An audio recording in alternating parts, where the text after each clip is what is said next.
नमस्कार दोस्तों, कैसे आप? स्वागत है आपका हमारे चैनल ज्ञान टॉकियो में। दोस्तों, आज की कहानी का शीर्षक है कोशिश। दोस्तों, अगर आप मेरे चैनल पे नए हो तो मेरे चैनल को सब्सक्राइब कर दीजिएगा इस वीडियो के बाद, ताकि मैं ऐसे ही मोटिवेशनल कोट्स और कहानियाँ लेते आऊँ। चलो शुरू करते हैं कहानी कोशिश। दोस्तों, ये कहानी एक छोटे से बालक किशोर की, जो अपने पिताजी के साथ खेतों में काम करता था।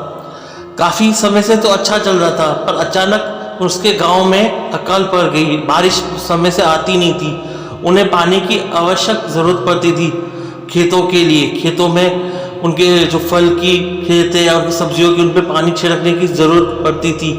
काफ़ी चीज़ों के लिए ज़रूरत पड़ती थी, पर उसके पिताजी को कोई रास्ता नहीं सूझ रहा था, क्योंकि बाजू में जो तालाब था, काफ़ी गाँव वाले वहाँ उस तालाब का ही पानी इस्तेमाल करते थे जब भी बारिश का अकाल होता था। अब वो तालाब भी सूखने को हो रहा था। ये विषय में एक बार किशोर ने कहा, पिताजी, आपकी मैं ये चीज़ का निवारण सोच सकता हूँ। तो पिताजी ने कहा, कैसे बताओ? तो किशोर ने कहा, पिताजी, जो हमारा खेत है उसके थोड़े ही दूर में एक खड्डा देखा है मैंने, जो पत्थर के इधर है।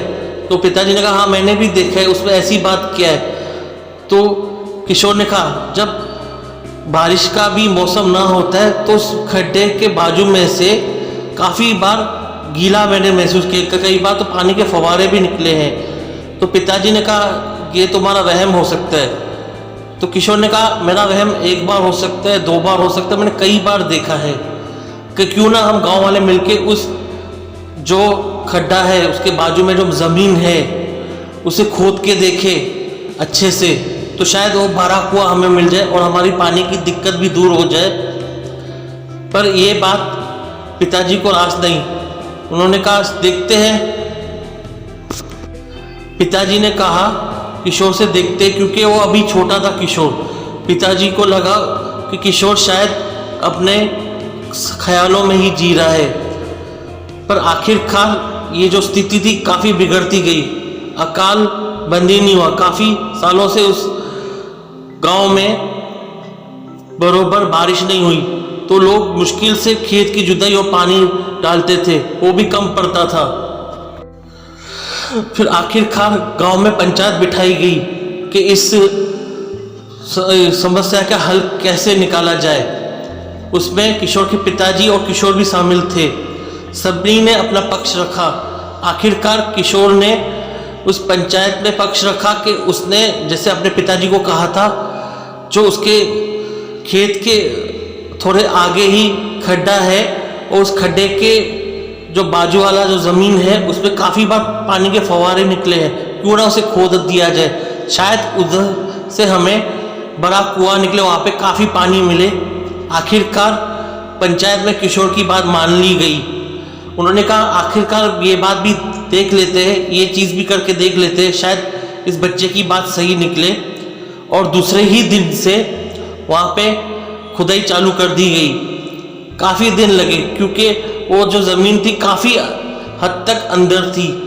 काफ़ी लोगों ने मेहनत की, कम से कम 10-15 दिन लगे। आखिरकार लोग थक गए। उस बाजू वाले जो ज़मीन थी उसमें पानी तो निकला था, पर उतना पर्याप्त नहीं था। पर किशोर को यकीन था कि अगर हम और मेहनत करें और कुछ दिन अच्छे से मेहनत करें, अच्छे से खुदाई करें, तो हमें पानी मिल सकता है।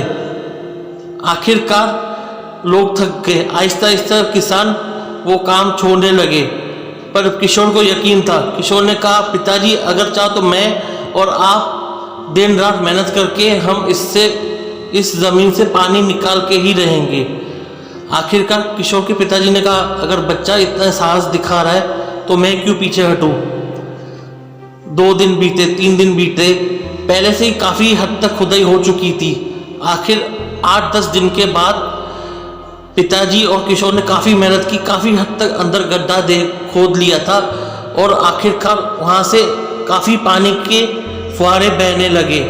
और खड्डा खोदने के बाद अंदर काफ़ी कच्ची मिट्टी थी, अभी ज़्यादा मेहनत करने की ज़रूरत नहीं थी। दूसरे दिन थोड़ा उन्होंने खुदाई की तो पूरा पानी का एक बहाव बहाव देखने को मिला।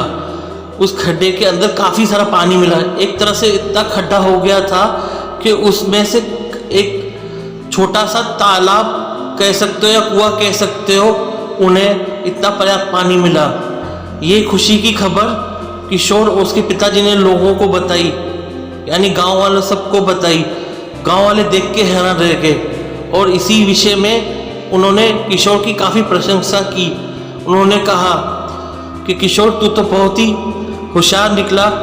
किशोर की इसी समझदारी के कारण गांव की पंचायत ने उसे पुरस्कार भी दिया और इसी पुरस्कार के वजह से आज किशोर का नाम हुआ था उस गांव में। और किशोर की वजह से उनकी ये बहुत बड़ी जो समस्या थी अकाल की पानी की, वो दूर हो गई थी।